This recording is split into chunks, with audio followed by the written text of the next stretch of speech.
2026년 새해 첫 주일 예배에 나오신 모든 성도님들을 주님의 이름으로 환영합니다. 올 한 해도 하나님이 주시는 은혜 안에서 강건하시기를 주의 이름으로 축원합니다. 여러분, 2026년 새해에 하나님께서 우리에게 주신 마음이 무엇일까요? 여러분, 오른쪽에 보시면, 현수막에 보시면은 우리 같이 한번 읽어볼까요? 시작. 로뎀 아래에서 다시 일어나라. 그렇습니다.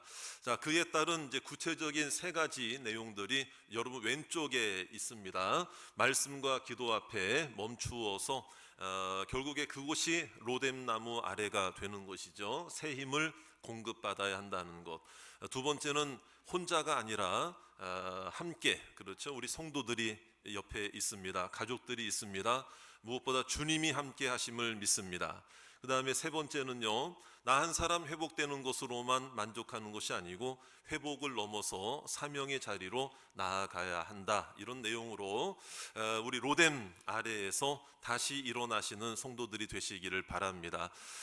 그래서 우리 새해 들어서 이제 예배 드릴 때에 설교 말씀 듣기 전에 서로 인사하는 내용은요, 오늘부터 좀 바뀝니다. 우리 한번 옆에 계신 분들에게 우리 한번 격려하고 새해를 축복하면서 이렇게 인사하겠습니다. 다시 일어납시다. 다시 일어납시다. 다시 일어납시다. 네. 이 인사를 하니까 갑자기 막 일어나시려고 하는 분들이 계시는 것 같아요. 로뎀 아래에서 다시 일어나라.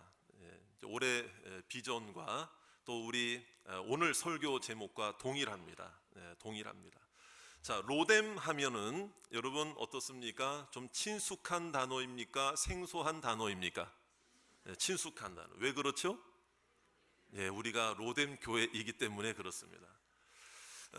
여러분, 오늘 그 로뎀 나무 하면은 떠오르는 교회가 우리 로뎀 교회도 있지만은 그 당시에 엘리야 선지자가 있죠. 엘리야 선지자는 불의 선지자다, 뭐 이런 이야기. 그래서 갈멜산 그 바알과 아세라 선지자들 850명과 싸워서 하나님께서 승리케 하신 엘리야, 그렇죠. 불의 선지자, 하늘에서 불이 임했어요. 그래서 그 제단을 다 불살르는 기적을 하나님께서 보여주셨고, 그때 사용한 선지자가 엘리야예요. 자, 그렇다고 해도 엘리야는 하나님입니까? 인간입니까? 인간이죠. 그에게도 연약함이 있었다. 어떤 모습인가 하면은요, 그렇게 대승리를 거두었는데 그 당시 이스라엘이 가장 우상 숭배가 극렬할 때였어요. 왕도 왕비도 신하들도 백성들도 다 우상 숭배를 하던 때였어요. 그때 왕비가 이세벨이라는 왕비였는데 화가 나가지고요, 우리 선지자들을 다 죽이다니 하며 화를 내면서 엘리야, 내가 그를 반드시 찾아 죽이리라. 이제 그 이야기가 엘리야한테 딱 들렸어요.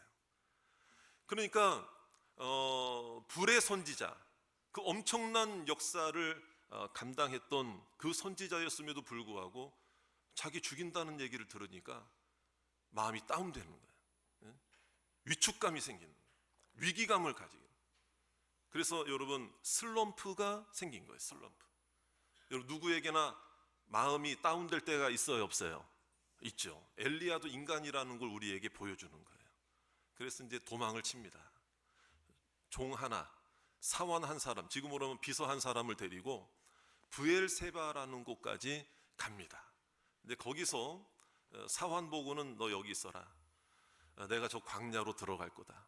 그러면 그 광야가 어떤 광야인가 하면은요, 사람이 맨발로 맨손으로 맨몸으로는 들어갈 수가 없는 곳이에요. 근데 이제 거기에 혼자 들어간 거예요. 근데 거기서 로뎀 나무 아래에 머물게 되죠. 근데 거기서 놀라운 역사가 일어나는데, 여러분, 혼자 들어갔는데 거기에도 누가 계시더라. 거기에 누가 함께 하셨다? 하나님이. 그래서 천사들을 통해 먹을 것, 마실 것을 주시고 잠도 재우시고 다시 회복시키셔서 사명을 주시고 하나님의 산 호렙까지 40일 동안 걸어가게 하시는, 네가 여기 있을 자리 아니다. 너 잠시 며칠 쉴 수는 있는데 너 여기 있을 자리 아니야. 너는 일어나야 돼. 다시 가야 돼. 근데 무작정 보낼 수가 없어요.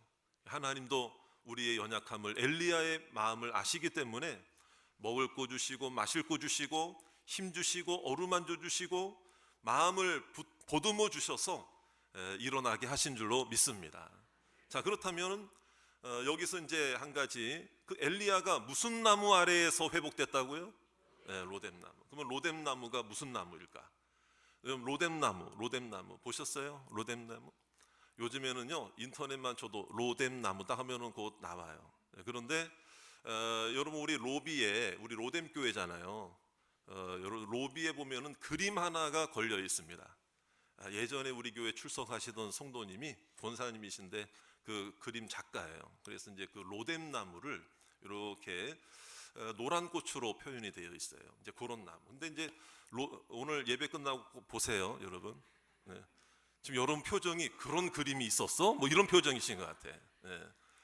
그런데 뭐 사진마다 이렇게 좀 다르긴 달라. 약간 지역마다 이 로뎀나무가 약간 다른데, 여러분 로뎀나무가 과연 그 뜻이 뭘까? 그 뜻이 뭘까?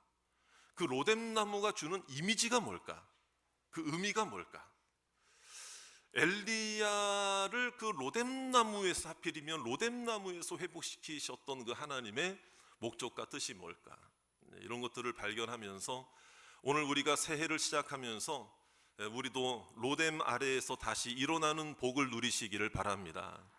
그래서 이 로뎀나무는 뭐냐면요, 쉽게 말하면은 그 거창하고 울창하고 화려한 나무가 아니에요. 뭐 큰 아름드리 나무가 아니에요. 그러니까 한 1m에서 한 2m 정도. 그러면 1m에서 2m 정도인데 뭐 나무 기둥이 있고 줄기가 있고 거기서 이런 그런 나무 형태가 아니에요. 그러니까 여러분 개나리 나무 아시죠? 그러니까 이렇게 그냥 뭐 이렇게 삐쭉삐쭉 이렇게 해가지고 그냥 그런 거. 근데 개나리보다 더 가지가 얄쌍해요. 그래서 우리 보면 이제 쌀이나무 기억나세요? 쌀이나무? 그런 종류예요. 그래서 그거를 이제 마른 나뭇가지를 꺾어다가 쫙 한데 모아가지고 한 묶어가지고 그러면 마당 쓰는 거 뭘로 써요?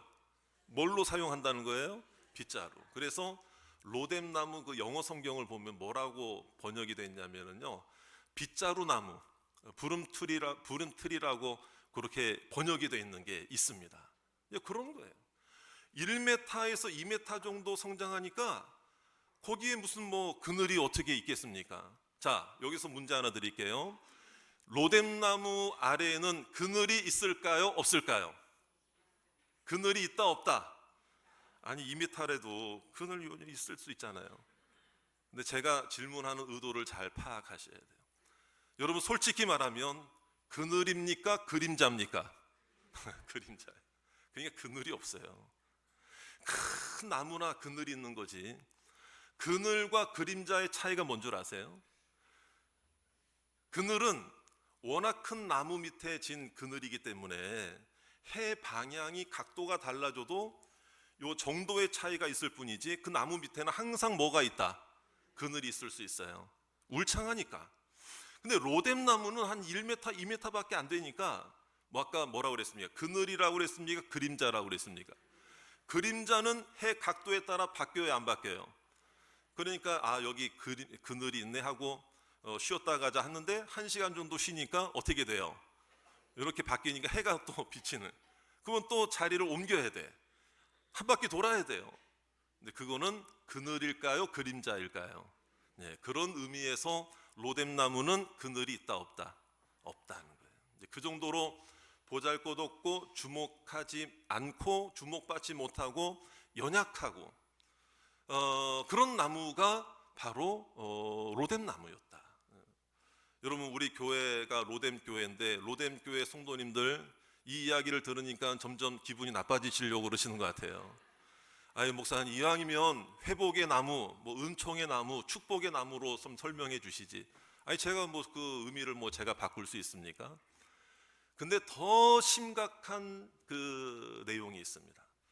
그러다 보니까 여러분, 이 로뎀나무는 은유적인 상징적인 의미로까지 좀 연결이 되는데, 확대가 돼야 되는데, 그게 뭐냐면은요, 더 이상 내려갈 곳이 없을 때까지 내려간다는 의미가 로뎀나무의 이미지예요. 비참하다, 이거 비참하다. 점점 심각해지죠. 그래서 여러분, 더 이 원어적인 의미는 아니라 할지라도 은유적인 의미, 상징적인 의미로 더 나아가면 여러분 놀라지 마세요. 시궁창이라는 의미, 진흙탕이라는 의미, 그렇죠? 그런 의미까지도 연결시켜서 볼 수 있다는 거예요. 그 여러분 보세요. 우리 로뎀교회가 알고 보니까 무슨 교회? 시궁창 교회, 진흙탕 교회. 야, 이거 뭐 이게 이제 원어적인 의미는 딱 그런 의미는 아니에요. 그런데 이제 상징적으로 이제 이렇게 은유적으로 그렇다는 그 비참한 교회 뭐 이런 거. 더 이상 내려갈 데가 없는 교회 뭐 이런 식의. 야, 이거 좀 저도 로뎀교회 목사로서 좀 기분이 좀 상하려고 그런 생각도 있었어요. 그런데 여기엔 놀라운 반전이 있습니다. 여러분, 반전이 있습니다. 여러분, 그 의미는 비참함, 시궁창, 진흙탕, 어려움, 낙심, 고난, 역경. 그런데 거기서 하나님은 아름다운 꽃을 피우시더라 이 말이에요. 거기서 엘리야를 회복시키셨다는 거예요. 거기서 은혜를 베풀어 주셨다. 여러분, 이것이 놀라운 반전입니다. 로뎀나무에 또 하나의 반전이 있습니다. 생존력이 강해요. 보기보다는 생존력이 강해서 뿌리가 깊이 내려져 있고, 그 다음에 생존력이 강해서 이 사막에는 버틸 수 있는 나무가 없는데 시띠나무라는 나무가 있고, 이 로뎀나무가 그냥 그 나무 빼면은 거의 유일히 사막에서 견딜 수 있는 나무 중에 하나예요. 로뎀나무가. 그러니까 생존력이 강하다. 근데 여러분, 이 로뎀나무의 반전도 물론 중요하지만은 그렇습니다. 여러분, 그늘이 없다고 낙심하지 말라는 거예요. 이 엘리야가 그늘이 없는 그림자밖에 없는 이 로뎀나무에서 쉬었지만은 하나님이 그늘 되어 주셨습니다. 이것이 놀라운 반전이다. 여러분, 나의 그늘을 의지하고 살아가니까 인생의 그늘이 무너지는 겁니다. 나의 능력을 그늘로 삼고 내 지혜, 내 능력을 앞세워 살다 보니 세상의 그늘, 인생의 그늘, 내 자랑의 그늘, 내 학식의 그늘, 내 권능의 그늘, 내 능력의 그늘만 앞세우니까 얼마 못 가는 거예요. 여러분, 내가 아무리 부족하고 초라하고, 여러분 사실 우리 인생이라는 게 시궁창의 인생이고 진흙탕의 인생이고 죄악된 인생이 다 그런 인생 아닙니까? 그럼에도 예수님이 진흙탕과 같은 이 세상에 나를 찾아오신 줄로 믿으시기 바라고요. 여러분, 영원한 천국의 생존력을 우리에게 허락해 주신 줄 믿습니다. 이게 로뎀나무의 대반전이라는 것이죠. 여러분, 하나님이 우리의 그늘 되어 주심을 믿으시기 바랍니다. 옮겨 다니지 않아도, 위치를 바꾸지 않아도, 내가 어떤 상황이어도 형편이어도 항상 우리를 보호하시는 그 여러분 하나님이 그늘이, 여러분 아무리 뭐 휘황찬란하고 울창한 나무가 내 그늘이 아니에요. 여러분, 그 나무는, 세상의 나무는 내 그늘이 될 수가 없어요. 그러나 아무리 작고 초라해도 하나님이 그늘 되어 주시면 승리하는 것입니다. 여러분, 이러한 로뎀의 성도들, 여러분들 다 로뎀나무가 되시기를 주의 이름으로 축원합니다. 그런데 이 로뎀나무의 의미도 중요하지만은요, 사실은 이 엘리야가 더 문제인 거예요. 지금 상황이 엘리야가. 그래서 이 엘리야의 모습이 사실은 이제 시궁창처럼 된 거예요. 진흙탕처럼 된 거예요. 초라하게 된 거예요. 비참하게 된 거예요. 그래서 이 엘리야에게, 오늘 나타나는 엘리야에게 세 가지의 문제점이 발견이 됩니다. 먼저 하나는 뭐냐면은요, 혼자 있었다는 게 문제입니다. 혼자 남았다. 나 혼자뿐이다. 혼자 있었다는 게 문제입니다. 혼자 있었다는 거.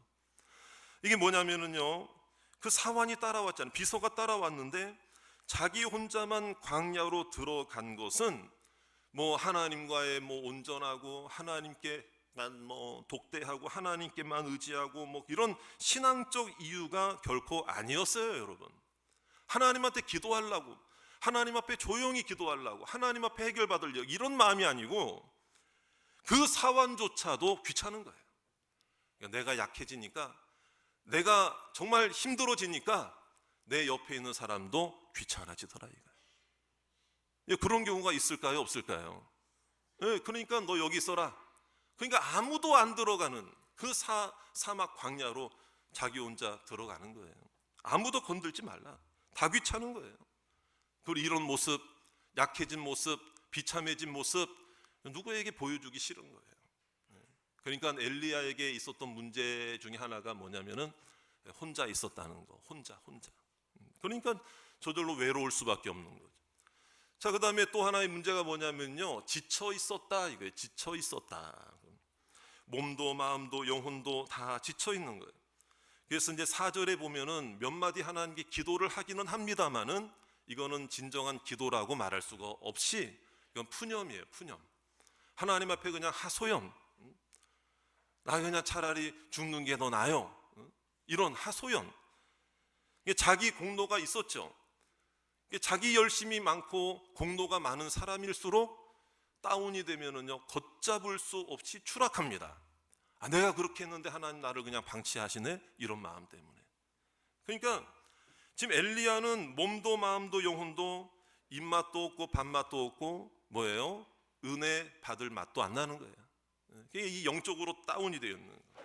저를 한번 따라합시다. 혼자 있었다, 지쳐 있었다. 그렇습니다. 이게 이제 엘리야에게 나타난 문제점. 또 마지막으로 하나는 뭐냐면은요, 일어날 힘도 없었다는 거예요. 자, 뭐가 없었다고요?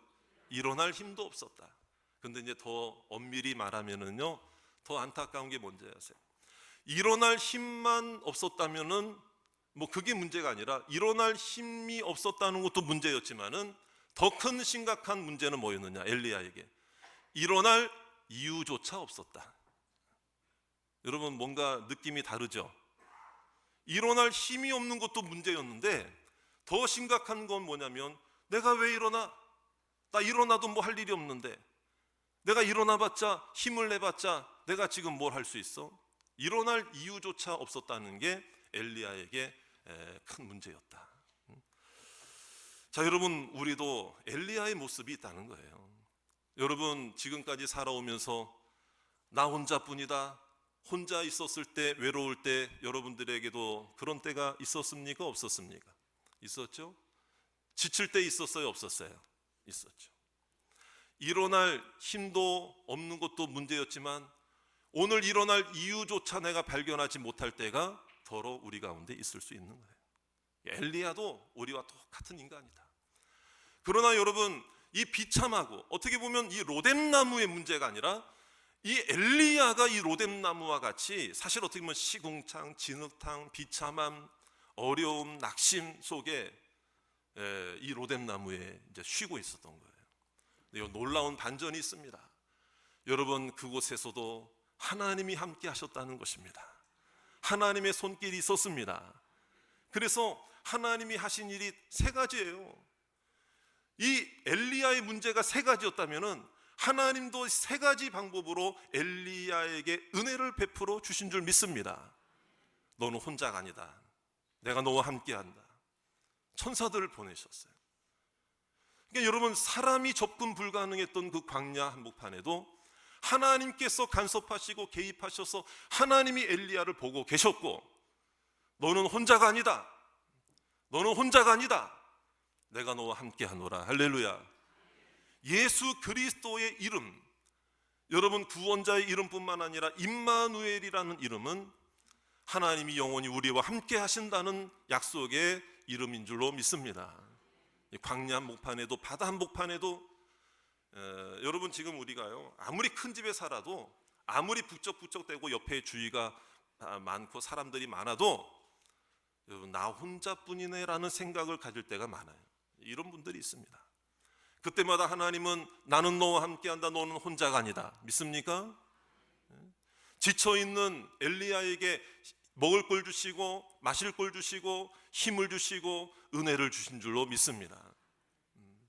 넘어져서 일어날 힘이 있는 게 아니라 힘이 없는 것도 문제였지만 내가 왜 일어날 이유조차 발견하지 못했던 엘리야에게 그 뒤에 있는 말씀 보세요. 너 하나님의 산 호렙산까지 가야 된다. 너 이래서는 안 된다. 그래서 먹을 걸 주시고 마실 걸 주시면서 힘을 주신 다음에 누구에게 기름을 베풀어라, 기름을 부어라, 왕으로 세워라, 선지자로 세워라 하면서 하나님께서 사명을 허락해 주시고, 일어날 이유가 충분한 사람으로 하나님이 그 사람을, 엘리야를 바꾸어 주신 줄 믿습니다. 이게 이제 엘리야에게 행하신 하나님의 역사였다. 하나님의 일하심이었다. 오늘 2026년도를 시작하면서 저는 여러분들에게도 한번 여쭤봅니다. 오늘 내 안에도 엘리야의 모습이 있을까요? 없을까요? 있습니다. 충분히 있습니다. 2025년 정말 힘겹고 어려운 일들이 잘 마무리되고 2026년을 웃으면서 시작하면 좋았으려만 하면서, 그러나 여전히 계속되는 기도 제목, 어려움, 불안, 낙심, 이러한 모습들이 계속되는 상황이 있을 수 있습니다. 위기 없는 인생은 없다는 거예요. 누가 엘리야가 이렇게 되리라고 누가 생각이나 했겠느냐. 혼자 있을 때, 외로울 때, 낙심될 때, 지칠 때가 우리 가운데 있다. 일어날 힘이 없는 것도 문제지만은 내가 왜 일어날 이유조차 발견하지 못하는 게 문제다. 여러분, 오늘요, 나만 바라보고 나만 생각하면은요, 해결 방법을 찾지 못하게 됩니다. 귀찮아요. 이런 모습 보여주기 싫어요. 그러니까 자꾸 피하는 거예요. 그래서 그때 우리는 생각해야 돼요. 생각하는 경우가 많아요. 어디로 가야, 내가 도대체 어디로 가야 하는가? 내가 도대체 무엇을 해야 되는가? 내가 도대체 누구를 만나야 하고 누구를 찾아가야 하는가? 여러분, 정답은 하나밖에 없습니다. 하나님께서 우리를 찾아주실 줄로 믿습니다. 하나님께 나아가야 할 줄 믿습니다. 하나님을 만나야 살아나게 될 줄 믿습니다. 하나님은 지금도 나를 위한 로뎀을 준비하고 있음을 믿으시기 바랍니다. 우리 교회가 로뎀 교회라서가 아니라, 여러분, 주님의 몸된 교회는 우리가 늘 의지해야 하고 쉬어야 하고 안식을 누리게 될 로뎀 나무 아래인 줄로 믿습니다. 말씀이 있고 은혜가 있고 분명히 하나님은 나의 기도를 여기서 응답해 주실 줄로 믿습니다. 예수님도 시궁창과 같은 이 세상에, 죄악된 이 세상에 예수님께서도 오셔서 나를 위해 고통을 당하시고 십자가에서 피를 흘려 주셨다는 것입니다. 오늘 여러분들이 2026년도를 시작하면서 로뎀 아래에서 다시 시작하고 회복되기를 주의 이름으로 축원합니다. 여러분, 한번 저를 따라합시다. 쉴 때는 쉬자. 여러분, 영혼의 안식이 있으시기 바래요. 몸도 마음도 쉬지만은 좀 마음의 안식과 영혼의 안식을 누리시기를 바랍니다. 2026년도에는 안식을 누리는 시간이 되시기 바라고, 새 힘을 누리는 시간이 되시기 바라고, 일어날 이유를 발견하시는 한 해가 되시기를 바라고, 나 혼자가 아니다, 옆에 있는 사람이 나의 동력자다, 옆에 있는 사람 말 한마디가 나를 하나님께서 힘주시려고 그 말 한마디를 해주게 하시는구나. 옆에 있는 사람 미운 사람이에요, 고마운 사람이에요? 귀찮은 사람이에요, 고마운 사람이에요? 한번 얼굴 한번 쳐다보세요. 자, 귀찮은 사람이에요. 왜 오늘 또 내 옆에 앉은 거야? 귀찮은 사람이에요, 고마운 사람이에요? 우리 한번 인사합시다. 당신은 고마운 사람입니다. 얼마나 고마워, 얼마나 고마워. 그리고 이번 주에는요, 푹 좀 쉬세요. 그래서 밥도 하지 마세요. 그냥 밥하지 말고 시켜 드세요. 그냥. 이런 표정이, 목사님 돈 줄 것도 아니면서 배달료가 얼만데 이러면. 아니, 근데 매번 시켜 드시라는 게 아니라 배민, 배달의 민족 이런 거 있잖아요. 요즘 쿠팡은 하도 문제가 많아서 제가 좀, 어쨌든 저도 한 번씩 시켜 먹을 때가 있습니다. 편하고 좋아요. 편하고 좋은데, 어쨌든 여러분, 밥하지 마세요. 이번 주에는 햇반 돌려 드시면 되잖아요. 햇반. 그래서 또 서로 좀 시켜주세요. 주소 좀 이렇게 해가지고 서로. 요즘 너무 좋잖아. 돈 내가 결제할 수 있잖아요. 그렇죠? 그리고 주소만 알면 시켜줄 수 있잖아요. 여러분, 지금 표정이, 목사님이 시켜달라고 지금 하는 거예요? 이런 표정.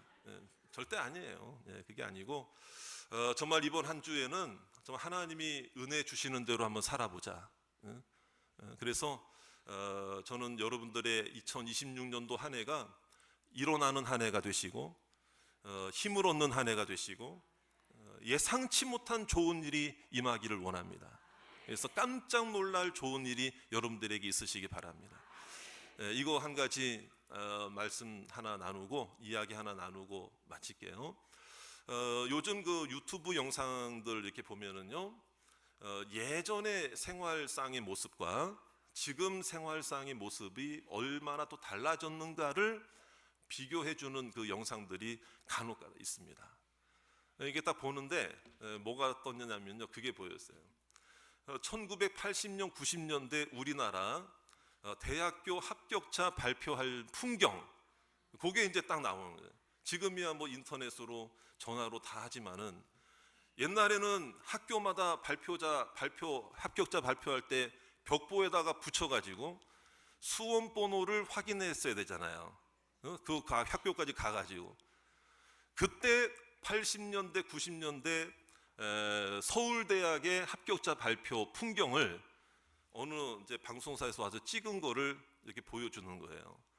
근데 참 옛날 생각이 나요, 저도. 그러니까 뭐 얼마나 감격스럽습니까? 물론 안 된 학생들은 실망하겠지만은 또 된 학생들은 얼마나 그냥 얼마나 기뻐요. 어쨌든 부모님들도 같이 와가지고 엄마가 그냥 부둥켜 안고 울어. 합격자고 수험번호 발견하고 울어 막 그러면서 막 부둥켜 안고 좋아하다가 균형을 잃고 넘어졌는데 그냥 땅바닥에 그냥 그 추운 날 땅바닥에 그냥 막 뒹굴어서도 막 좋아가지고 막 그런 장면을 보여주는데 제가 빵 터진 장면이 하나가 있었습니다. 그게 뭐냐? 손자가 이제 합격자 발표를 딱 이제 하는데 할머니와 엄마가 같이 온 거예요.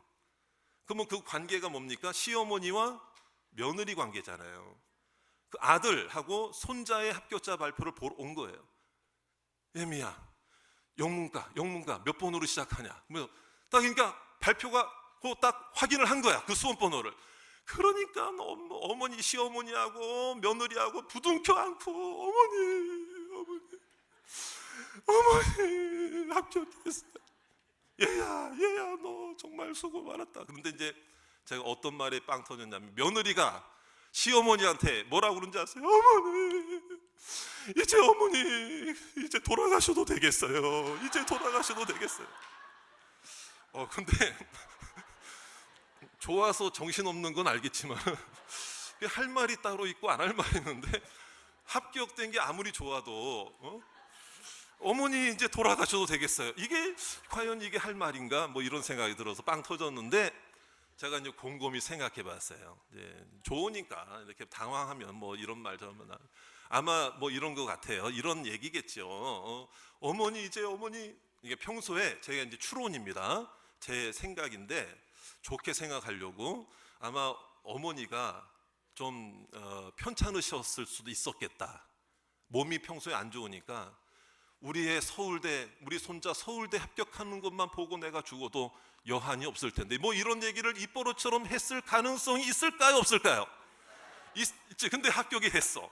그러니까 이거를 늘 들었던 이 며느리 입장에서는 이제 어머님 이제 뭐 이렇게 하셔도 여한이 없으시겠죠, 뭐 이런 얘기를 중간 생략하고 어머니 이제 돌아가셔도 되겠어요. 요것만 충분히 뭐 가능성 있는 상황이었다 생각은 해요. 제가 이제 그러면서 생각이 든 게 뭐냐면 얼마나 좋으면, 그렇지, 얼마나 좋았으면, 얼마나 좋으면. 저는요 오늘 2026년도 여러분들의 한 해가 정말 하나님 안에서 정말 얼마나 좋으면 저럴까라고 할 정도로 기뻐할 일이 많으시기를 바라고요. 축복받는 일이 많으시길 바라요. 여러분 생각해 보세요. 우리의 이름은 여러분 이 땅의 어떤 유명한 대학보다 더 귀하고 값지고 비교할 수 없는 저 천국의 생명책에 기록이 되어 있는 줄로 믿습니다. 우리의 수험번호가, 우리의 이름이 여러분 저 생명책에 기록이 되어 있는데요, 우리에게는 이미 천국이 있습니다. 예수님이 있습니다. 은혜가 있습니다. 여러분들이 아무리 지치고 힘들어도 하나님은 일어날 힘을 주시고, 일어날 힘만 주시는 게 아니라 오늘 일어나서 살아야 할 이유를 허락해 주시고, 사명을 감당할 이유를 주시고, 은혜로 살아갈 이유를 주신다. 그런 은혜로 2026년도 정말 기뻐할 일 많으시길 바라고, 좋은 일들 주시기를 원하고, 때로는 반대로 애달픈 일, 눈물 나는 일도 있을 수도 있지만 그때마다 하나님 주시는 힘으로 일어나시고 새해, 축복의 새해가 되시기를 주의 이름으로 축원합니다.